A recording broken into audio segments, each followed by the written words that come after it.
سامعین محترم، قابل قدر بھائیوں، دوستوں اور بزرگوں، سورہ یوسف کی آیت نمبر 6 تلاوت کی گئی ہے۔ گزشتہ آیات مبارکہ میں حضرت یعقوب علیہ السلام کا اپنے بیٹے یوسف علیہ السلام کو اپنا خواب اپنے بھائیوں کے سامنے بیان کرنے سے منع فرمایا گیا تھا۔ آج کی زیر درس آیت مبارکہ میں حضرت یعقوب علیہ السلام ہی کے کلام کو کچھ آگے بڑھایا جا رہا ہے۔ فرمایا وَكَذَلِكَ يَجْتَبِيكَ رَبُّكَ، اسی طرح اللہ تبارک و تعالی جو آپ کا رب ہے وہ آپ کو چن لے گا۔ یجتبیکا اجتباء کے لفظ سے نکلا ہے۔ اجتباء کہتے ہیں چننے کو، انتخاب کرنے کو۔ ایک حدیث مبارکہ میں آتا ہے، آپ صلی اللہ علیہ وسلم نے ارشاد فرمایا، جب اللہ کسی بندے سے محبت کرتے ہیں اور اس سے راضی ہو جاتے ہیں یعنی خوش ہو جاتے ہیں تو اس بندے پر امتحان نازل فرما دیتے ہیں، اس کا امتحان لیتے ہیں اللہ رب العزت۔ اگر وہ امتحان میں صابر رہا، صبر کرنے والا رہا تو اس کو مجتبی بنا لیتے ہیں، اور اگر وہ انسان اس امتحان میں خوش ہو گیا اللہ کی ذات سے تو اس کو مصطفیٰ بنا لیتے ہیں۔ تو معلوم یہ ہوا کہ مجتبی اور مصطفیٰ یہ اللہ کی طرف سے انتخاب ہوتا ہے، اور اللہ رب العزت نے جتنے بھی انبیاء علیہم السلام کو اعلیٰ مقام اور مرتبہ عطا فرمایا وہ اللہ تبارک و تعالی کی طرف سے چناؤ تھا۔ یہاں پر یہ مسئلہ مجھے اور آپ کو ذہن نشین کر لینا چاہیے کہ نبی کبھی بھی خود بنتا نہیں ہے، نبی کو رب چنتا ہے۔ نبی خود نبی نہیں بنتا بلکہ نبی کو خود رب چنتا ہے، جس کو چاہتا ہے اللہ تبارک و تعالیٰ اس کو نبوت، رسالت اور پیغمبری کے لیے چن لیتے ہیں۔ تو حضرت یعقوب علیہ السلام نے اپنے بیٹے کا خواب سننے کے بعد ان کو ظاہراً اور وضاحتاً اور بالکل واضح الفاظ میں یہ نہیں بتایا کہ اللہ تم کو نبی بنائیں گے اور اللہ تبارک و تعالیٰ تم کو خوابوں کی تعبیر کا علم دے گے، یہ واضح طور پہ نہیں بتایا، بلکہ فرمایا اسی طرح اللہ تبارک و تعالیٰ چن لیتے ہیں، اللہ چن لیتے ہیں، انتخاب کر لیتے ہیں اپنے بندوں کا۔ اس طرح اللہ اور بندوں کا انتخاب کر، اس طرح تیرا بھی اللہ انتخاب کر لے گا۔ فرمایا کہ وَيُعَلِّمُكَ مِن تَعْوِيلِ الْأَحَادِيثِ، اور تجھے سکھائے گے اللہ تبارک و تعالیٰ، تجھے سکھا دے گے۔ یعقوب علیہ السلام یوسف علیہ السلام سے کہہ رہے ہیں کیا چیز؟ من تعبیر احادیث، باتوں کو ٹھکانے لگانا۔ ایک ہے بات کا ہو جانا اور ایک ہے بات کا ٹھکانے لگانا۔ یہ کسی عقل مند انسان کا کام ہوتا ہے، ہر انسان کا کام نہیں ہوتا، باتوں کو ٹھکانے لگانا۔ اور دوسرا مطلب اس کا یہ ہے کہ باریک باریک باتوں کا سمجھنا اور ان کو کھولنا۔ ان کو بعض باتیں ایسی ہوتی ہیں جو انتہا درجے کے اجمال رکھتی ہے، حقیقت سمجھ نہیں آتی، اس باریک بات کو سمجھانا۔ اور تیسرا مطلب یہ ہے تعبیر احادیث کا کہ خوابوں کی صحیح تعبیر دینا۔ اللہ تبارک و تعالیٰ آپ کو یہ عطا فرمائے گی۔ حضرت یوسف علیہ السلام اپنے اس علم کی وجہ سے، جو خوابوں کی تعبیر کا علم تھا، اس علم کی وجہ سے اللہ تبارک و تعالیٰ نے ان کو جیل سے نکالا، جیل سے رہائی دی اور اللہ نے بادشاہت عطا فرمائی۔ تو یہ اسی علم کی بنیاد تھی کہ جیل کے اندر بند تھے، جب خواب کی تعبیر دو نوجوانوں نے پوچھی تو ان دو نوجوان جو قیدی تھے ان کو تعبیر بتا دی اور ان سے کہا باہر جا کے بادشاہ کو بتانا۔ کئی سال کے انہوں نے بادشاہ کو بتایا، بادشاہ نے کو خواب آیا، اس خواب کی تعبیر بتائی۔ تو حضرت یوسف علیہ السلام خواب کی تعبیر کرنے کی وجہ سے جیل سے باہر آئے اور تختہ جو سا ہے مصر کا تخت و تاج اس کے مالک بنے۔ اس کے امام رازی رحمہ اللہ تعالیٰ بہت بڑے مفسر گزرے ہیں، امام فخر الدین رازی۔ امام رازی رحمۃ اللہ علیہ فرماتے ہیں کہ تعبیر کا مطلب ہوتا ہے تفسیر اور تشریح اور کھولنا۔ خواب کی تعبیر کرنا، خواب کو کھولنا، خواب کی تعبیر، تفسیر، تشریح کرنا۔ حضرت امام رازی فرماتے ہیں جس یوسف علیہ السلام نے خواب کی تفصیل کری، خواب کی تشریح اور تفسیر کر دی، اللہ نے ان کو جیل خانے سے آزادی دے کر بادشاہ بنا دیا۔ فرمایا جو انسان اللہ کے کلام کی تفصیل کرے گا، اللہ کے قرآن کی تفسیر اور تشریح کرے گا، اللہ اس کو جہنم کے قید خانے سے آزاد فرما کے جنت کی ہمیشہ ہمیشہ کی بادشاہت عطا فرمائے گا۔ امام رازی رحمۃ اللہ علیہ نے اس آیت مبارکہ سے یہ مسئلہ نکالا ہے۔ جب وہ ایک خواب کی تعبیر کر کے جیل سے نکل رہے ہیں، جو انسان قرآن کی تفسیر کرے گا، قرآن کی تشریح کرے گا، قرآن کی تفسیر اور وضاحت کرے گا، سمجھے اور سمجھائے گا، تو اللہ تبارک و تعالیٰ اس کو جہنم کے قید خانے سے آزاد فرما کے جنت کی بادشاہت عطا فرمائیں گے۔ فرق دونوں میں یہ ہے کہ یہاں یوسف علیہ السلام جیل کے اندر گئے تب اللہ نے ان کو نجات عطا فرمائی، اور جو قرآن و حدیث کو سمجھے گا اور سمجھائے گا، اللہ اس کو جہنم کی جیل تک پہنچنے سے پہلے ہی اللہ نجات عطا فرما دے گے اور اس کو جنت میں داخل فرما دے گے۔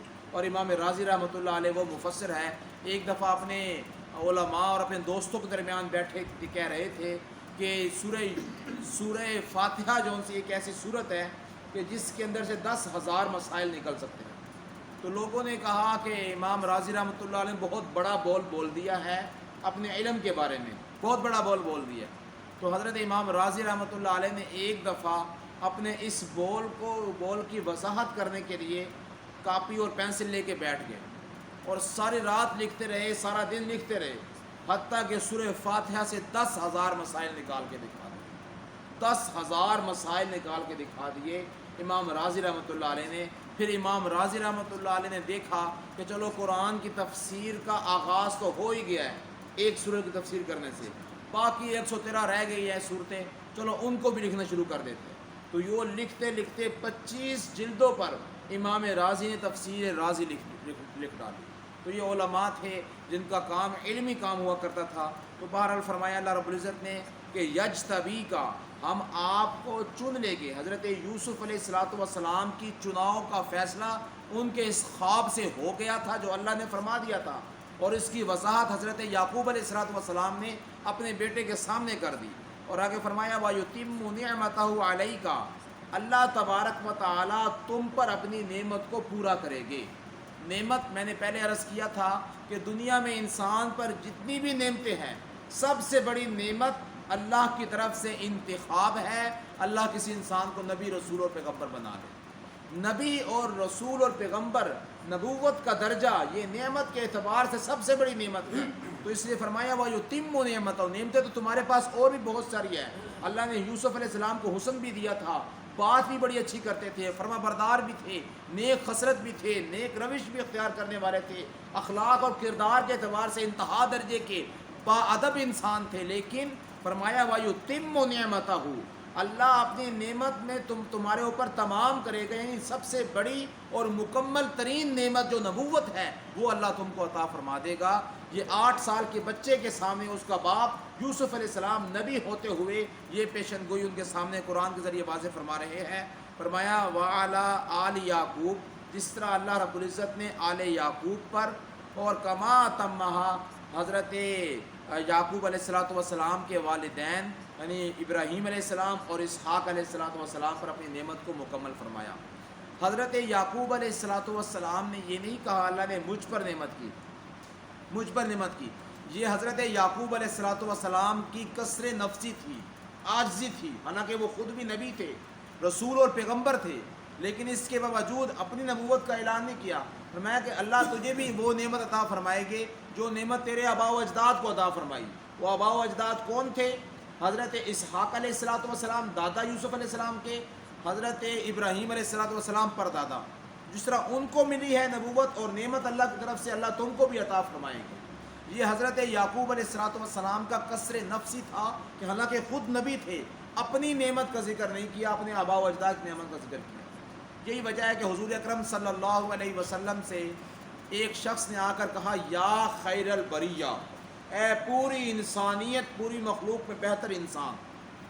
حضور صلی اللہ علیہ وسلم اگرچہ سارے نبیوں سے بہتر، سارے رسولوں اور پیغمبروں سے بہتر، ساری انسانیت سے بہتر، جتنے پیدا ہو چکے، پیدا ہوئے ہوئے، پیدا ہوں گے، سب سے بہتر حضور اکرم صلی اللہ علیہ وسلم ہے، لیکن اس کے باوجود آپ صلی اللہ علیہ وسلم نے عاجزی اور ان کے سارے اختیار کرتے ہوئے فرمایا خیر البریہ تو ہمارے جد امجد حضرت ابراہیم علیہ السلام۔ یہ حضور صلی اللہ علیہ وسلم کا قصر نفسی تھا کہ آپ صلی اللہ علیہ وسلم نے اپنی بڑائی کو بیان نہیں کیا، بلکہ قصر نفسی کا جو ان سے ہے یہ ارادہ فرمایا، قصر نفسی کو اظہار فرمایا۔ تو بہرحال حضرت یعقوب علیہ السلام نے اس طرح فرمایا کہ آپ کے باپ ابراہیم اور آپ کے باپ حضرت اسحاق علیہ السلام پر اللہ کی بہت بڑی نعمت ہوئی ہے۔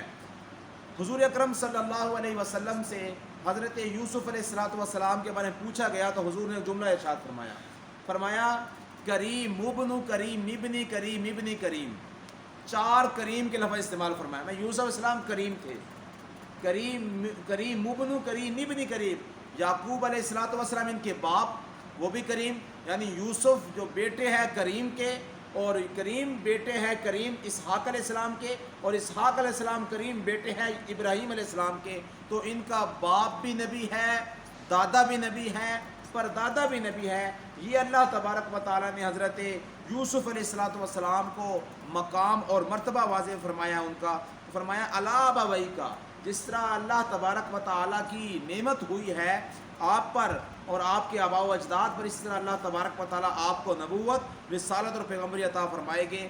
ان ربک علیم حکیم، بے شک آپ کا رب جاننے والا اور حکمت والا ہے۔ اللہ سب کچھ جانتے ہیں، سب کچھ کے ہونے سے پہلے جانتے ہیں۔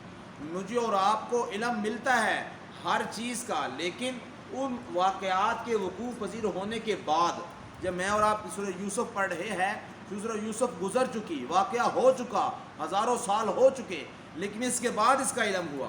لیکن اللہ کی ذات وہ ہے جو پہلے سے ہر چیز کا علم رکھتی ہے، ہر چیز کا اللہ تبارک و تعالیٰ کو پہلے سے پتہ بھی ہے اور اس کی حکمت بھی جانتے ہیں۔ تو اس لیے فرمایا کہ تجھ پر اللہ کی نعمت ہوگی۔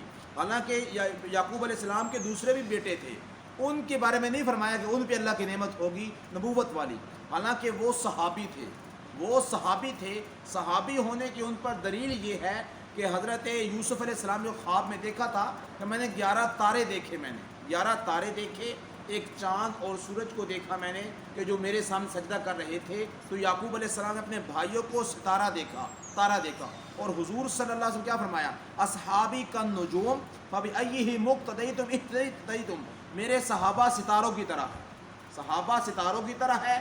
یہاں اس بات کا تعلق جوڑ لیجئے اس بات کے ساتھ جو یوسف علیہ السلام نے خواب دیکھا تھا، میں نے اپنے 11 تاروں کو دیکھا سجدہ کرتے ہوئے، ان 11 ستاروں سے 11 بھائی مراد تھے۔ تو معلوم یہ ہوا صحابیت جس طرح حضور نے ستاروں سے تعبیر کی ہے، اس طرح یعقوب علیہ السلام کی صحابیت ان کو حاصل تھی 11 بھائیوں کو، لیکن ان کو نبوت والی نعمت حاصل نہیں تھی۔ اس لیے فرما دیا حضرت یعقوب علیہ السلام نے صرف تجھ پر اللہ کی نعمت ہوگی، میری ساری آل اولاد میں سے یوسف علیہ السلام نبی رسول پیغمبر بنیں گے۔ یہ اللہ کے علم میں سے ہے جو اللہ نے پہلے سے طے کر رکھا ہے۔ اللہ رب العزت مجھے اور آپ کو سمجھنے کی، صحیح طریقے سے عمل پیرا ہونے کی توفیق عطا فرمائے۔ وآخر دعوانا الحمد للہ رب العالمین۔